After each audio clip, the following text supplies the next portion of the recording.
एफडीएचे प्रमुख तुकाराम मुंढे साहेब यांनी या विभागाचा कार्यभार आयुक्त म्हणून स्वीकारल्यानंतर मोठ्या प्रमाणामध्ये भेसळखोरांच्या विरोधात कारवाई करण्यामध्ये त्यांनी धडाका लावलेला आहे। त्याच संदर्भामध्ये आपल्या आंबेगाव तालुक्यामध्ये देखील मोठ्या प्रमाणामध्ये धाडी पडल्या।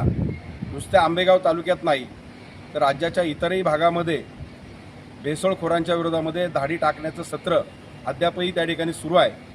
असंच दुधामध्ये भेसळखोरी करणाऱ्या भेसळखोरांच्या विरोधामध्ये 26 आरोपींच्या विरोधामध्ये मंचर पोलीस स्टेशनमध्ये गुन्हा दाखल आहे। यातील 13 आरोपी पोलिसांनी गुन्हा दाखल झाल्यानंतर लगेच अटक केलेले आहेत, परंतु अद्यापही 13 आरोपी फरार आहेत। या फरार आरोपींचा लवकरात लवकर शोध घेऊन त्यांना देखील अटक व्हावी या मागणीसाठी स्वाभिमानी शेतकरी संघटनेनं जिल्ह्याचे पोलीस प्रमुख संदीप सिंह गिल यांची या ठिकाणी भेट घेतली आणि त्यांना एक निवेदन त्या ठिकाणी दिलेलं आहे।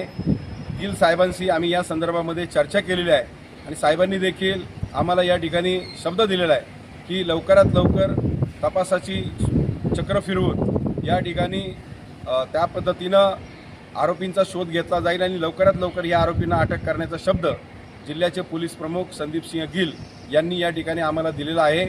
तुकाराम मुंढे साहेबांचं सामान्य जनतेच्या वतीनं मी या ठिकाणी आभार मानतो। मुंढे साहेबांनी त्यांचं काम प्रामाणिकपणे केलेलं आहे।